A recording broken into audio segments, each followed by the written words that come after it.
ठीक है, चलो अब जरा पहला क्वेश्चन देखते हैं क्या है, किसके कॉन्सेप्ट पे है। सर्कल चैप्टर बहुत खास है, मैं थोड़ा सा इसके बारे में थोड़ा सा आपसे बात बताना चाहूंगा। हालांकि सर्कल में 10th क्लास में, ठीक है, 10th क्लास में सिर्फ दो ही थ्योरम है। कौन कौन सी? एक तो ये कि अगर ये सर्कल है और ये टेंजेंट है, अगर ये सर्कल है और अगर एक टेंजेंट है, तो रेडियस जो है यानी ओपी जो रेडियस है वो इस टेंजेंट के साथ परपेंडिकुलर होता है। ये हमारे पास एक थ्योरम है। ठीक है, दो ही चीजें हमारे पास है कोर्स में 10th क्लास की अगर मैं बात करूं। और दूसरा एक क्या है कि अगर एक सर्कल है और ये एक अगर एक्सटर्नल पॉइंट है पी, तो पीए जो होता है वो पीबी के बराबर होता है। पीए जो होता है वो पीबी के बराबर होता है। ठीक है, और इसको हम बोलते हैं length of tangents from an external point are equal. PA बराबर पीबी होता है। ये दो चीजें तो हम 10th में पढ़ते हैं, ये दो चीजें तो हम 10th क्लास में करते हैं। लेकिन इसके आगे अगर मैं कुछ बात करूं तो 10th में तो कुछ नहीं है, बाकी जो लॉजिक यूज होते हैं वो 9th क्लास की यूज होते हैं। तो जब भी क्वेश्चन में कोई 9th क्लास का लॉजिक आएगा मैं आपको बताऊंगा। लेकिन अगर कोई भी क्वेश्चन में अगर आपको 9th क्लास की प्रॉपर्टी रिवाइज करनी है तो A4S सीक्रेट फोल्डर में फॉर्मूला वाला जो कॉलम है उस पे जाओगे तो आपको 9th क्लास की प्रॉपर्टी मिल जाएंगी। यानी 9th में नहीं जाना है आपको, 10th वाले सर्कल के ही फॉर्मूले में जाओगे तो वहां पे आप 9th क्लास की सारी प्रॉपर्टी एक बार देख सकते हो। प्रूफ करने की कोई जरूरत नहीं है। आई होप आपको ये बात समझ में आ गई है, तो ये चीज इस तरीके से फॉलो कर सकते हैं आप। चलो अब आते हैं जरा इस क्वेश्चन पे।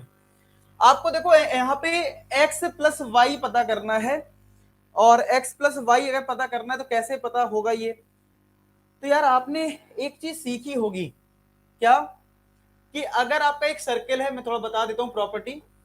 अगर यहां पे एंगल थीटा है, ये वाला एंगल, तो आपने पढ़ा होगा और ये सेंटर है 9th क्लास में कि सेंटर का एंगल डबल होता है। यस और नो? आपने 9th क्लास में प्रॉपर्टी सीखी है कि अगर सरकमफ्रेंस पे एंगल थीटा है, अगर सरकमफ्रेंस पे एंगल थीटा है तो जो सेंटर पे एंगल होगा वो 2 थीटा होगा। क्या होगा? वो 2 थीटा के बराबर होगा। आपने ये चीज सीखी है कि अगर सेंटर का एंगल है थीटा, अगर सरकमफ्रेंस पे एंगल है थीटा तो ये है 2 थीटा।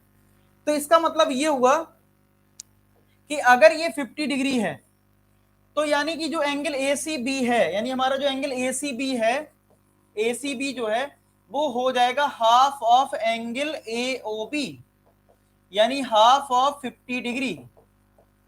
तो क्या 25 डिग्री आ जाएगा? क्या हमारा angle A C B 25 degree आ जाएगा?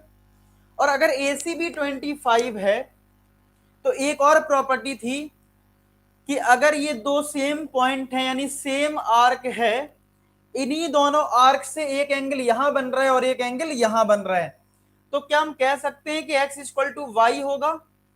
ये दोनों एंगल बराबर होंगे? यस और नो?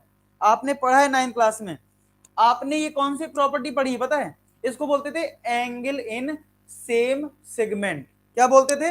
मैं लिख देता हूं, इसको आप बोलते थे एंगल इन सेम सेगमेंट। ये आप इसको बोलते थे, क्या बोलते थे इसको आप? Angle in same segment. आई बात समझ में? तो इसका मतलब ये हुआ कि अगर x, ये हमारा कौन सा एंगल है? x है 25 डिग्री, इसका मतलब है x बराबर y के है, तो y जो है वो भी 25 डिग्री होगा। और मुझे निकालना है x प्लस वाई, यानी 25 प्लस 25, यानी हमारा आंसर जो है वो कितना आ जाएगा? 50 डिग्री आ जाएगा। क्या आ जाएगा? 50 डिग्री के बराबर आएगा। ऑप्शन सी पार्ट आएगा। और यहाँ पे कमेंट वाले भैया, जो पिन वाले भैया हैं, वो भी आंसर पिन करते हुए यहाँ पे दिखाई दे रहे हैं। तो फिलहाल इसका आंसर है सी पार्ट में।